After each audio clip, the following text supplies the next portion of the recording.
नमस्कार दोस्तों। फाइनली वो दिन आ गया है जिसका सभी को बहुत लंबे समय से इंतजार था। और अब बहुत प्रकार का अलग अलग प्रकार का डर, टेंशन और बहुत सारी चीजें आपके दिमाग में है। तो आज का ये जो वीडियो है ये फिर से आपके लिए बहुत ज्यादा हेल्पफुल रहेगा। कुछ दिन पहले मैंने एक रणनीति का वीडियो डाला था कि आखिरी के जो 10-15 दिन है उसमें क्या करना है, कैसे अपने आप को संभालना है। लेकिन आज का ये वीडियो उससे भी ज्यादा इंपॉर्टेंट है, क्योंकि आज मैं आपको कुछ ऐसी चीजें बताऊंगा जो आपको पता नहीं होगी।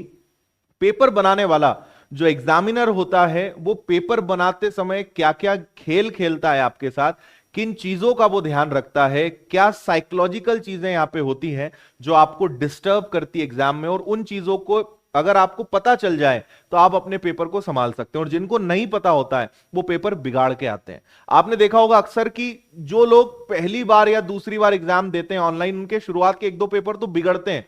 वो 1-2 बार जब एग्जाम दे देते हैं तब उनको समझ में आता है कि मुझे किन चीजों का एग्जाम में ध्यान रखना चाहिए था। आज का वीडियो मैंने 4 भागों में बांटा है। सबसे पहले बिफोर एग्जाम, एग्जाम के पहले क्या ध्यान रखना है। इन दी एग्जाम, एग्जाम में क्या ध्यान रखना है। आफ्टर एग्जाम, एग्जाम होने के बाद क्या ध्यान रखना है। और उसके बाद एक पॉइंट आता है एनालिसिस। इसके बारे में मैं आपको कुछ चीजें बताऊंगा। एक दिन पहले, 1 डे बिफोर नो स्टडी। एक दिन पहले आप पढ़ाई बंद कर देना।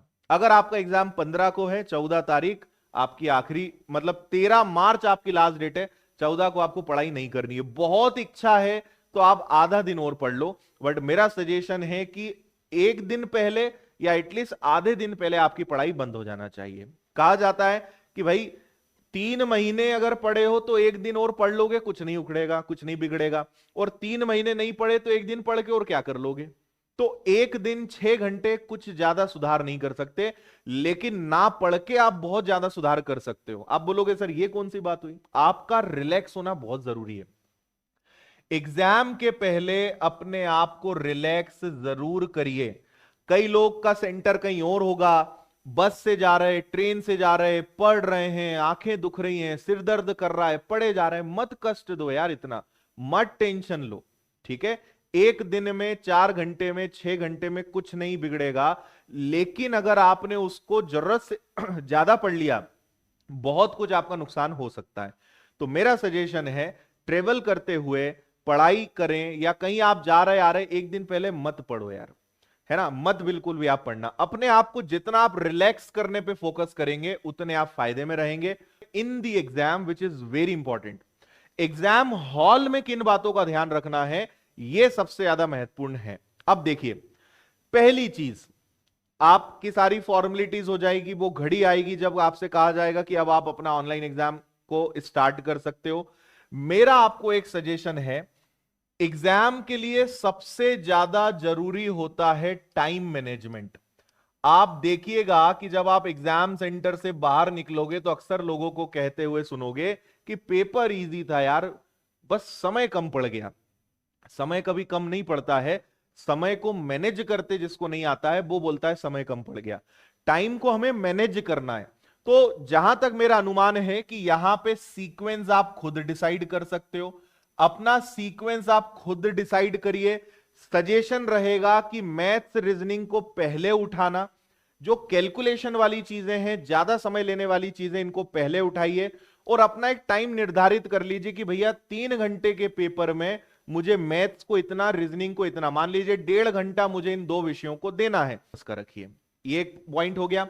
दूसरा, पहला पॉइंट आपको मैंने बताया 1 से 200 तक पहुंचना है। दूसरा, 3 घंटे का पेपर नहीं है, 2.5 घंटे का पेपर है, ये आपको ध्यान रखना है।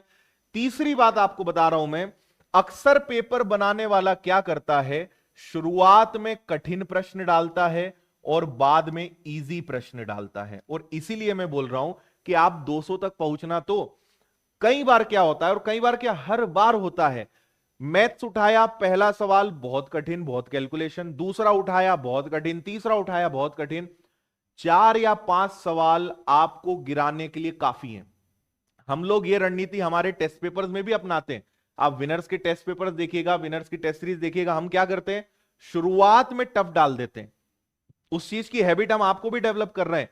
4 या 5 क्वेश्चन अगर मैंने टफ डाल दिए ना, मैं बता रहा हूं 90% बच्चे निपट जाएंगे।